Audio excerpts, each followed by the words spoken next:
Hello, everyone. Welcome to Tuesday Tea Time. I am still here in Portugal. I did a little bit better with my lighting tonight, so you can see me better than you could last week. It's always an adventure when you're traveling, trying to figure out all the pieces you need. Still here, still have my tea. I've learned a lot this week. I've been teaching clinics all week and then some private lessons as well. I've gotten to know a lot of different horses and it's been really fun. You know, one of the biggest reasons I teach clinics is I learn a lot. You know, I'm teaching, but I'm also learning from the horses and from all of the circumstances that I get to watch. Hello, Christian. Good to see you. Hello, Margaret. Good to see you too. I love to teach because I love to learn. And I really think that as we teach something and as we explain what we understand, we also learn it better. And there was a really key thing that came up this week that came up over and over, and it was really interesting. So thank you, Kristen, for suggesting that as the subject for tea time. As we are getting to know our horses, they are getting to know us. And the only way they know what we like and what we don't like is by how we respond. Maybe they can read our mind a little bit too, but for the most part, I think they look to physical cues first as they are learning about us. And this is one of the things that comes up in clinics all the time. So as I watch horses and humans together, very often I'll see a moment of harmony between the horse and the human. And I'll ask the human, do you like that behavior? Do you like the way the horse's ears are? Do you like their expression? Do you like their behavior? And the human will say, no, I don't. It's really uncomfortable for some reason. It feels unpredictable, or it feels unsafe, or they feel angry. And I have to say, why are you still standing there in harmony if you don't like the behavior? Because from the horse's point of view, if you are in harmony with them, you are confirming that you like their behavior. So it's really interesting when you take it from a very practical point of view.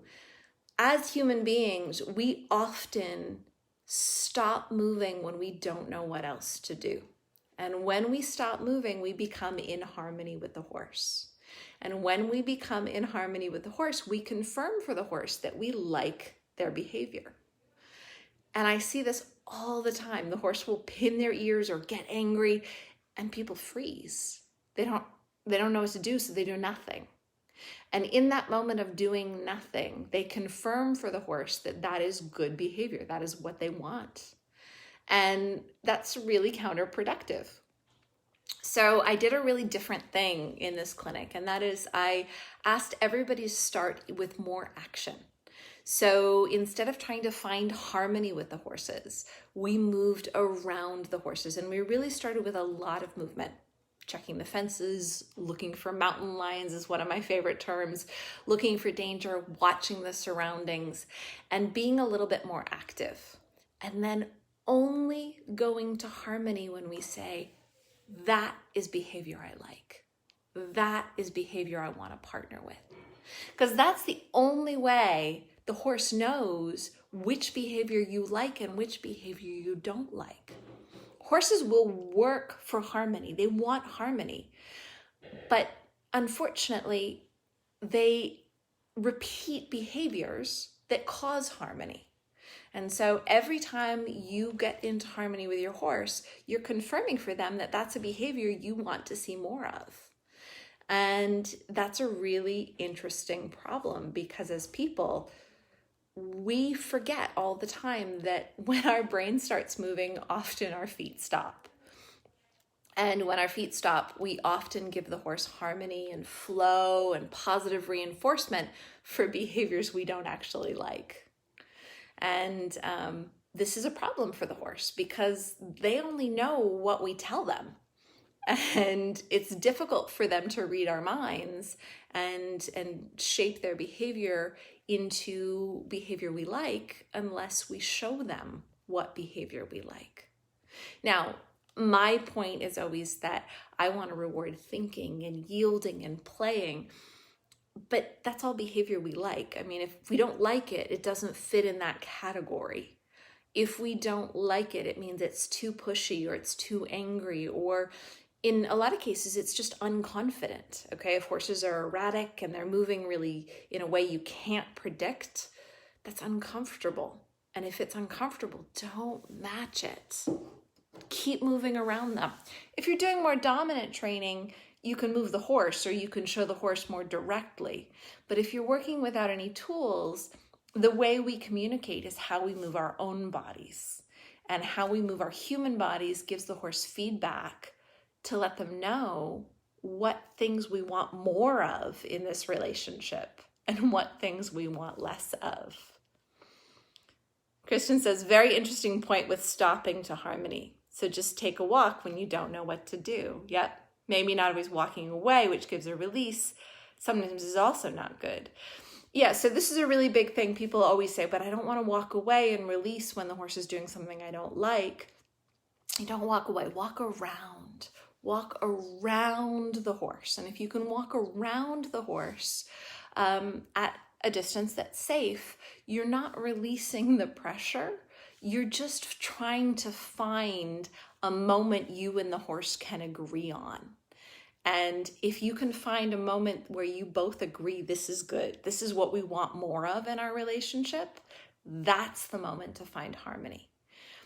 Now, sure, if you want faster progress, you can add pressure, you can add dominance, you can do things that cause the horse to search harder for the right behavior. But in freedom-based training, we're talking about freedom. So the horse has the freedom to try a lot of different things and see what works in the relationship. So Rebecca says, the most valuable and most challenging behavior to teach yourself. Yes. I agree. Absolutely, Rebecca. This is one of the most challenging parts about freedom-based training, is we really have to train ourselves to be aware. Do I like this or do I not like this? If you don't like it, take some action that is different from the horse. Or if you want to be more dominant, cause some action where you cause the horse to move differently than you. But there has to be some action that is not in harmony if the horse is supposed to know that's not something to repeat again and again. And for me, I always talk about stress levels, and we want to reinforce low stress levels, and we want to teach the horse to self-soothe. And there's so many different fun angles we can take this learning from. But it comes back to the same thing, and that is, if you like a behavior, you harmonize with it. If you don't, even if you're not sure, like maybe I like it, maybe I don't like it, just get walking. Just do something. Circle around the horse, stretch your arms, jiggle your body around, something that is different from the horse, because that is their only clue that it's behavior you don't like. If you freeze and you become just like the horse, they think you like it. They think you want more of it. And that is one of the biggest key things that I really have to be aware of in myself. And I find myself really teaching over and over and over again and asking people, did you like that moment? And when they say no, it becomes really clear they weren't actually aware, should I be in harmony because I like it? Or should I do more than the horse because I don't like it? Or if you're going to be dominant, cause the horse to do more than you. I don't mind which kind of leadership you use, but clarity is important. If the horse isn't clear about the relationship gets really frustrating. Christian says, yeah, walk away can be a punishment as well, looking for a solution. Yep, that's it. We're looking for a solution. So as we walk around, we're looking for something we can agree on with the horse. And the more variety of things that we can agree on where the horse likes it and we like it, the better the relationship gets. And the way we signify that is harmony. When we are in harmony with the horse, we're saying, yes, that's it. That's what I want more of. Whatever that is, I want more of that. And that's really hard to be specific like that. But that's the whole key. It's so simple, but it's not easy to be consistent.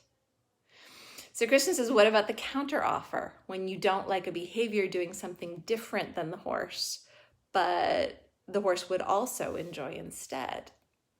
So that's one of the nicest ways to develop the relationship. Okay, there's one horse here named Hope that I have so much fun. Working with Hope is like being on vacation, because there's no fight, there's no flight, but she is the queen of counteroffers.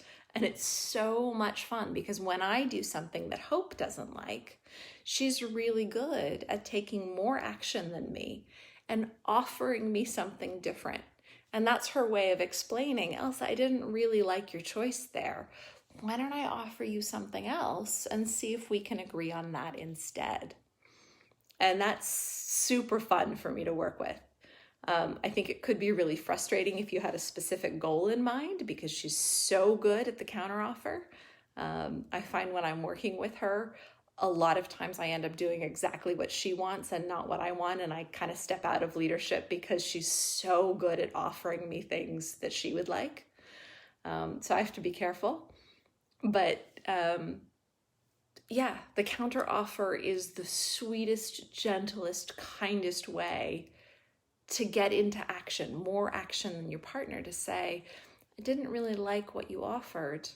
Why don't we try this other thing? So there's so many ways to do it, but the basics remain the same. And that's the point I want to make, is harmony when you like it, disharmony or something other than harmony when you don't like it.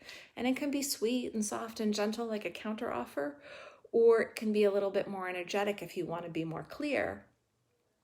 But you have to be consistent. Consistency is how the horse learns what you like and what you don't like. So Rebecca says, what about things like using supportive leadership, scratching, grooming, if you know that will change their focus? It's still movement, but it might be reinforcing the behavior because it's an action that makes them feel good or acts almost like a friendly reward. Scratching or grooming, that's like a counteroffer. Okay, it does make them feel good, but if you keep doing it until they offer you behavior you like better and you mark that by falling into harmony at that moment, the harmony will be more reinforcing than the action. It's just about the timing. And that can be kind of tricky. But what I find is it's all about the timing. So when we go ahead and stroke the horse or pet the horse, we think we're rewarding them. And we kind of are. But at the same time, the moment that we stop grooming or stop scratching or stop petting actually will be a bigger marker in the horse's memory. The thing that they were doing when you stopped will be more memorable than the thing they were doing when you started. And this is really hard for people to believe when I throw it out there because they go, oh, my horses will do everything for scratches. The reason they will do everything for scratches is because we are way better at using that kind of reinforcement that feels obvious, using the kind of reinforcement that's about being in harmony versus being in disharmony is a lot harder to be consistent with. So it's way easier to train with scratches because we're better at being consistent. If you can learn to be as consistent with your harmony and your disharmony, you'll find it works even better, or at least that's what I've found. So I hope that gives you guys some food for thought. I love sharing tea time with you. I head back to the United States tomorrow, and tea time next week will be from home. Thank you guys for joining me. I've had a lot of learning over the last week, and I'm really excited to bring it home to my horses. And I think I have a newfound clarity about awareness, being really aware. Do I like this, or do I think it could get better? If I think it could get better, it's time to take more action or cause more action. If I really like where it's going, it's time to just step into harmony and be just like the horse. So I'm going to leave you with that thought. I've got to go have some supper, and I will talk to you guys next week.